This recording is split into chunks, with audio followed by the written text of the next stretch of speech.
right, here we go. All right, today we are focusing in on the Glendale community. And we have Mr. Tom Marsh and Mr. Walt Thompson with us today. I want to thank you all for doing this today. First of all, just tell me, we'll start with Tom. Tell me about your family and growing up in Glendale. In Glendale, we where we lived most of my life, still here, thankfully. My parents were Oscar Marsh and Henrietta Poole, and they raised 10 children.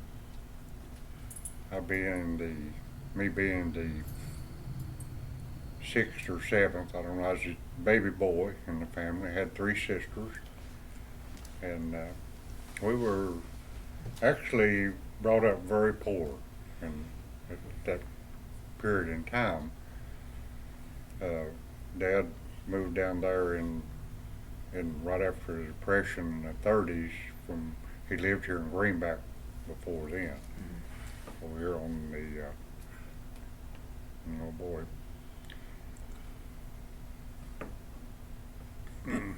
I got that too, Charlie. I forget. Well, that's But they lived there in Greenback, and he bought that. He went to work for TVA at that time when TVA Dam, Fort Loudon Dam was being built. He bought a little old 80-acre farm there, and which we were raised on, and life was good. Although we had very little money or anything, but we never wanted for anything. Everybody was happy. It was a good family, good community area that we lived in, and excellent neighbors at that time, which is what really kept me interested in the historical part of the county and stuff. We seem to be drifting away from being neighbors and being community minded anymore. And that's why I came. Okay, good So, deal. Good deal. You know, out of my curiosity, I like to see other people that's got the same interests that I've got, and maintaining communities and being friends and neighbors. Glendale, where we lived, was actually a black community, basically. When we moved it, when Dad moved in there, there was the Smiths, the Jacksons, the Dotsons, the Thompsons, and at that time and period in time, they were as good as, we were all just good neighbors. We got along, didn't we? oh yeah. Basically, and at that time. And we could still do that. Sure. We can still do that. Mr. Walt, tell me about your family growing up in Glendale. Oh Lord, I'm gonna start mine. Well, I was born in Material Holler, off they call it the East Coast, I believe, highway right coming through there now, next to Morgan. That's where I was born at, and we from there, my daddy, of course, he rented farms, and then we just kind of moved around at different places, and we lived there a while, and then we moved to a place called Mr. Blankenship. We lived there a while, floated around, then we moved to the New Mission down there at Uncle Jack Baker's place, Ain't Lottie. Later, yeah, lived down there. Then we wound it back up, I guess, we live at near the old National Campground it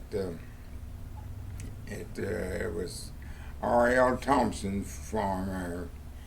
We stayed there 9 years. That's where my brother, which I had 3 boys there was of us and 1 girl in the family, and that's where we played and had more fun around that hill there for about 9 years. Of course, then we moved into Blunt County, and of course they closed his school up out here. Reason why my daddy left here, there wasn't school, so we moved to Blunt County. went up there and stayed here, and Daddy had rented the farm up there. And this fella had rented the farm, and he promised my daddy 2 years of he's going to be for rented. Daddy. So he lost the farm, so we had to move back. Oh. So we moved back down here at my mother's old home place, which is Teeter's bought it there in the Knobs, they call it. Teeter's farm. That was the old Henley farm. That's my grandfather and grandmother lived there. And so we Down here in lived. the gap of the ridge. There's something about the gap in there. Next to me. In Morganton. Yeah, them. Uh-huh. So they, after they, I lost my thoughts. I'm getting old like you. I lose my thoughts pretty quick. What if I can say there about something about the old home play? I'm sorry. That's all right. My brain go blank on me while here. If I get started back on that subject from the old campground. And so we done moved to Maryville, back down there. Then we went back to Maryville. Been up there, moved up there in 1942, and to where we're living at now. So we've been up there and it goes. When I lost one of my brothers, older brother James, there was 3 boys and a girl, like I say. And Sam, my other brother, he lives at Nashville, Antioch, and I live right there. And my sister lived close there in Louisville. So all long livers as well. yeah, and when we moved back up there, I quit. One thing I made a mistake. I quit going to school and went to work. And the rest of them got more education than I. I had an uncle, which Uncle Soul, which I told me he had a big farm down here off of 95, and so he always said, "Be working and save your money, you'd have something." And that's where I took off for him, a young man. I ain't got anything, but anyhow, that's what he used to get up out of bed and go to work. You have something. So he was a big farmer down there off of 95. That's where the farm where Bailey bought down on 95. Tell me about your mother. Tell me about your mother. My mother, she was a Henley. Grandma Creasy was a McGee, and she come. Grandpa Follow, he was Henley. He come. I believe they said out of Kentucky. Grandma Creasy was just. She was free just 2 days or 3 days. My great grandmother was when the slaves. Down here at McGee Station, they call it. I think down here all where they call it McGee Station. So that's where my mother come in, and they was. It took me a while to count them up. They was in the family. Grandpa Follow and Grandma Creasy. They had about they had about 8 or 10 kids of those. Uncle Sam, Uncle Gene, and of course there's Uncle Arthur, Uncle Lon, Aunt Jean, and I know I'm missing 1 or 2 there, but there's a good family of them. And my mother, she's just a mother, all I can say. She took care of it, done everything we did for the kids, make it happy as we could. But she was, that's about all I can say. Okay, that's fine. That's fine. The next one, we're going to ask you about your schooling. Tom, where did you go to grammar school? Down at Glendale. Okay. I went through the 8th grade there. And then you went to And, Greenback? I went to come to Greenback for high school. Okay. I failed 1st grade at Thelma Cooper. We have our little story. We have our meetings, our graduation meeting every Tuesday, and everybody was talking about their ages, and they're all 76, and I'm 77, and Miss Cooper, my English high school teacher, which is 94, 95 years old. she said, well, how come you're 77 and the rest of them are 76? And I said, well, I failed first grade. And she said, I've never heard of anybody failing first grade, and I've taught school for 30, 40 years, Yeah. you know. Go And ahead. so I said, well, I failed. That set me back a year, and that's why I'm the oldest in the class, you know. Everybody else 76, and I'm 77. And she said, well, Tom said, junior English said, I almost failed you. You almost were two years behind. So, and we met her over at the library. That's the lady. There must be something good in the water around here because none of you look your ages. Do you remember any friends or teachers at Glendale? Oh, yeah. Miss Ella Mizell was first grade teacher. It was that's probably why I failed, I guess. She was a strict disciplinarian, Miss Ella was.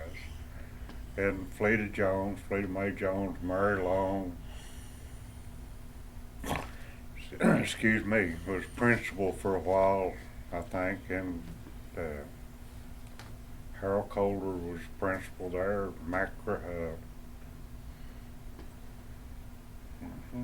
Got that same thing, Charlie. But you remember quite a few of them, though. Yeah.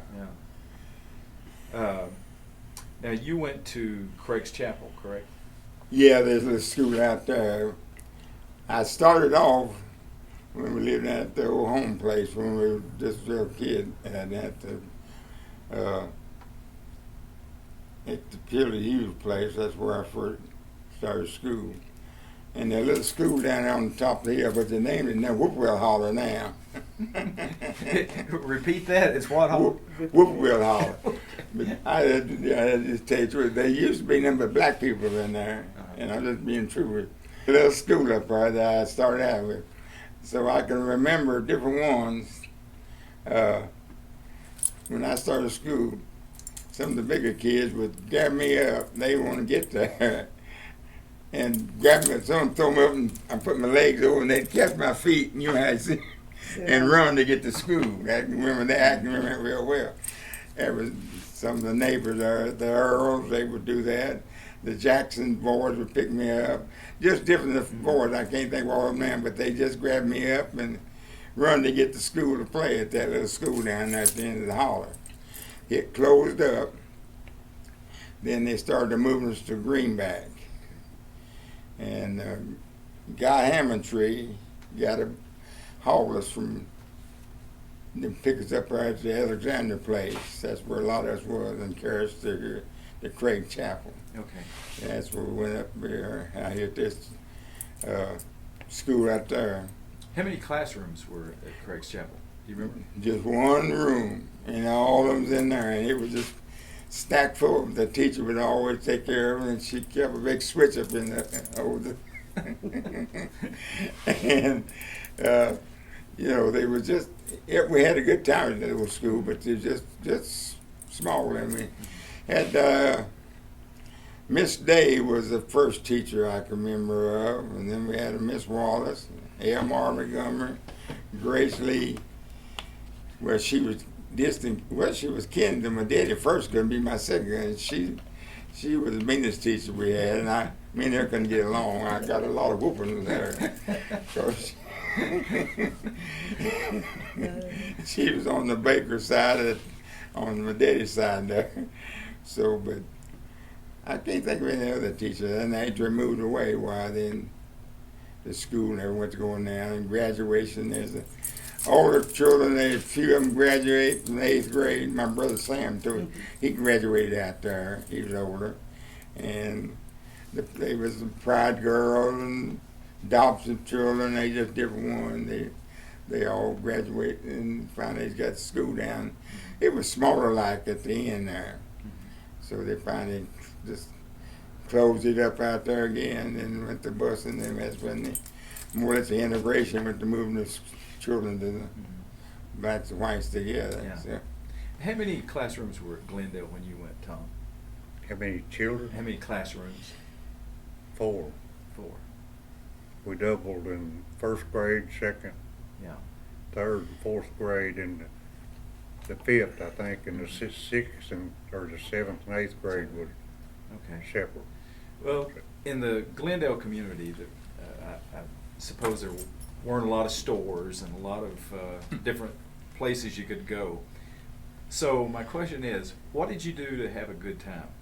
What were fun activities that you did in the community?